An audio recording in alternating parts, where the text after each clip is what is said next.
All right, I want to talk about something very, very, very serious.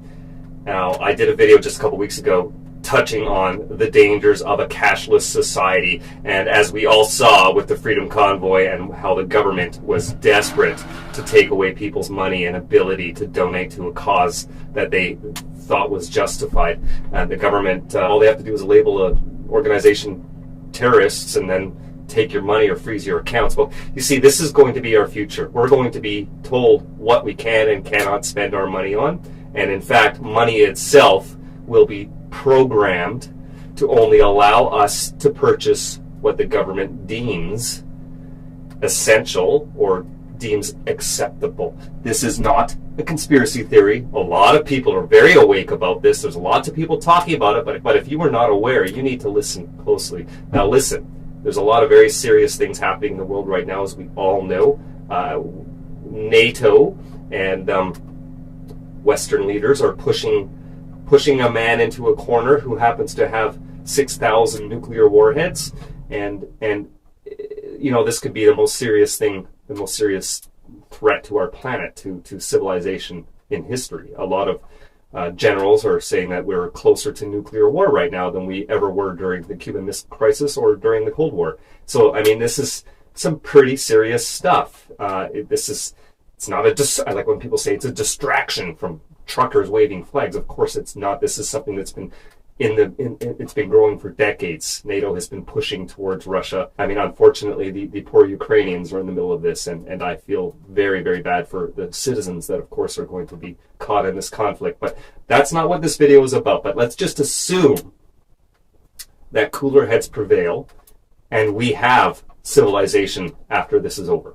Okay, let's just say no, nuclear war is going to break out, and we continue on. In that case, the big fight is digital currencies. What were they doing? They were attempting to use this emergency to usher in a new way of doing things. Vaccine passports, even though in the UK and England at least now we've dropped them, and Ireland followed suit, the Czech Republic has followed suit. But it wasn't ever about you not being able to come into this studio and infect me. But they've told us, they meaning people in power, have told us what they want to do next. So the UK is currently the head of the G7 group. That's the world's most economically advanced countries. And the UK currently chairs the G7 group. Our Chancellor, who does our economy, called Chancellor of the Exchequer, his name's Rishi Sunak. He's put out this video. This is all on my feeds, by the way, my social feeds. He put out this video saying that what they want to do is bring in this thing called the central banking digital currency. They want to replace fiat paper money with digital money as a competitor to Bitcoin and crypto money, right? But instead of being decentralized currency, it will be controlled by a government. It's digital currency, but controlled centrally through the banks, Bank of England. So instead of having a bank account with whatever, HSBC or Bank of America, you'll have a bank account directly with, in the American context, with the Fed. In the UK, directly with the Bank of England. You have a personal bank account, and you're given digital money in that bank account. These are called central banking digital currencies. The Chancellor of the Exchequer in the UK has already announced their intention to do this as the G7 group. And these, if you look up... this sounds terrifying. If you look up the Telegraph newspaper... So I've already Googled it, and there's a lot of headlines about it. Yep, there's a specific article in the Telegraph, programmable digital currency. Now, what they're doing is they're saying that this digital currency, once you're... Because, you know, everyone knows that with inflation at over 5%, it's now 5.4%, right?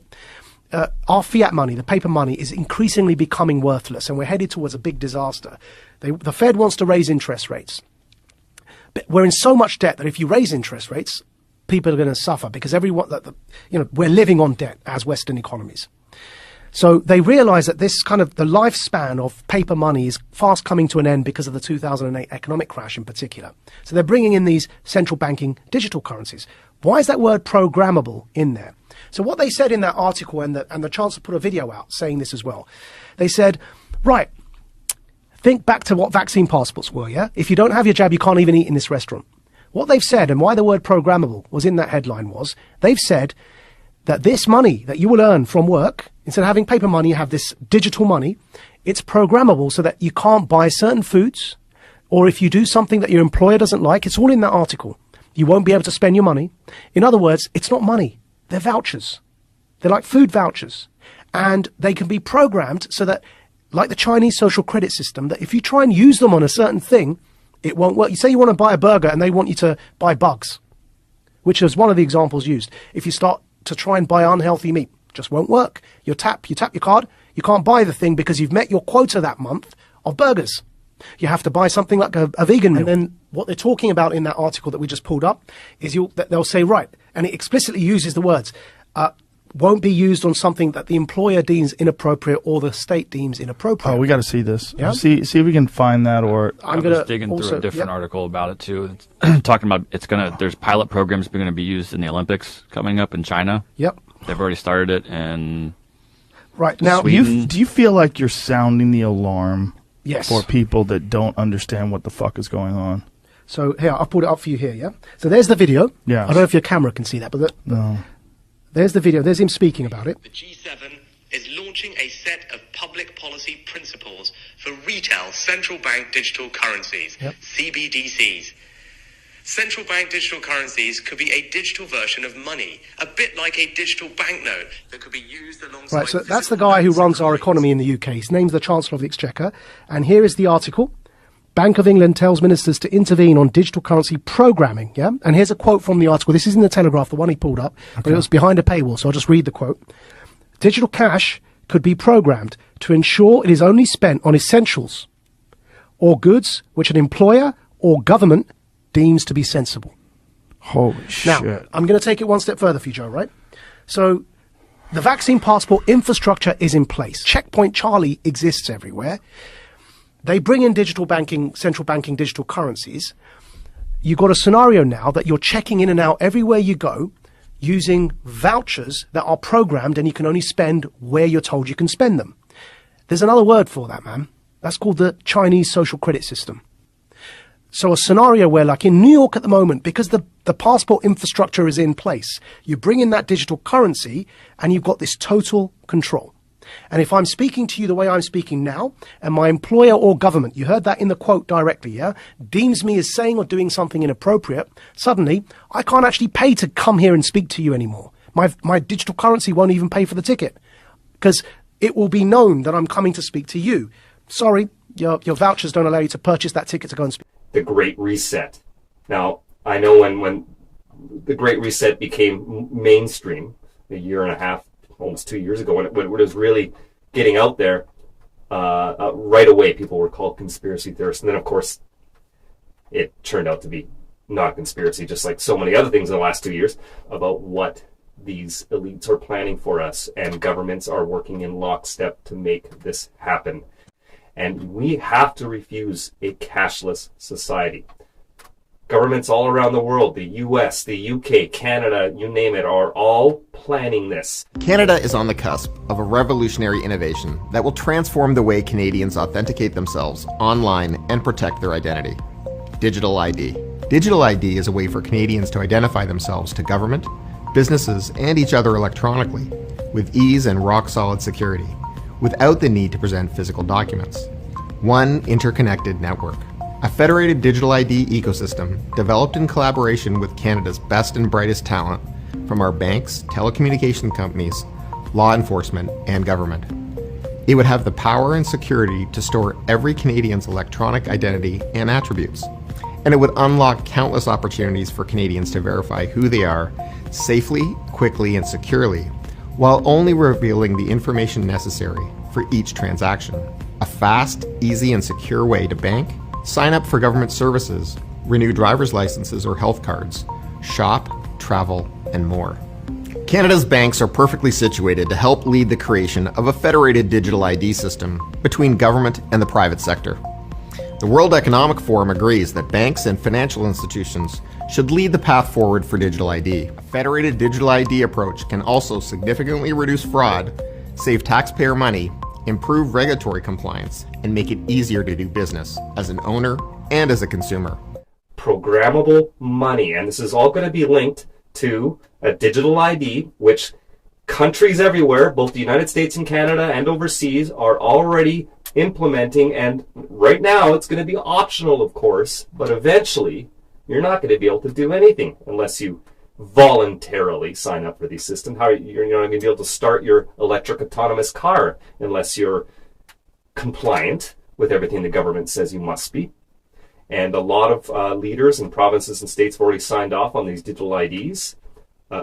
Even federal banks are all going to launch digital programmable controlled dollars to try to replace cash, of course, because then everything can be controlled. The government can decide where and when and what you spend your money on. And guess what?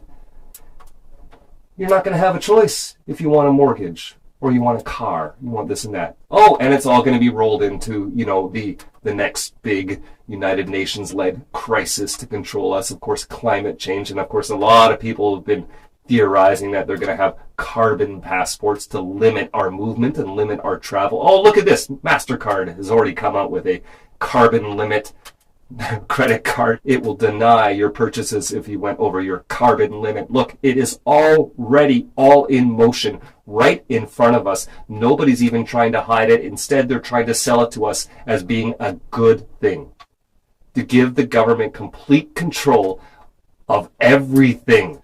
Governments would love to have this. And this entire nightmare scenario, this system, already exists and is already in operation in China. It's called the social credit system. If you're really living in a cave and you don't understand how it works, go look it up. Go Google it. How we need to go even further, even faster. I am going to take the tools we developed during this pandemic crisis to apply them to the climate crisis. That is something we never want to see here, but it's coming, and it's coming hard, and it's coming fast. And this is why if you pull up to a McDonald's drive-thru and you pull out your Apple Pay app or any other app and pay for things with your phone, or you use plastic to buy everything, even a cup of coffee, you are the reason why this is coming. You are trading our freedoms, our liberties, and control over our own lives and finances. You're trading all of that for a little bit of supposed convenience. And it's going to go from optional to necessary. We have to all refuse this. We cannot comply with this. This is the scariest possible scenario. You should be taking your cash out. Cash can become worthless, and they're going to try to, I think that there's a real concerted effort to make cash worthless, so they'll save us with the digital currencies. The way to get around that, of course, is yes, cryptocurrency, decentralized, not involving the banks or the feds. Buy precious metals, buy that gold and silver. I would be happy to go back to the barter system to avoid all of this. Unfortunately, the nuclear war might be the only thing that'll wipe out what's coming. But unfortunately, that'll wipe out most of us too. So let's hope that doesn't happen. So we need to prepare, and we need to fight, and we need to resist this, like with everything. This is the biggest fight for us. We will have, imagine you won't even be able to start your truck and go to a protest because the truck won't allow you to start it. It won't allow you to go places the government doesn't want it to go. If you still drive a gas car, you're not going to be able to buy you'll only be able to buy a certain amount of gas, because climate change. It's the amount of control right on the horizon. Like we can see it. It's almost here. And some people are welcoming it with open arms. And that's what's terrifying. But our leaders are pushing hard and heavy to make this our reality. We cannot ever, ever let this become our reality.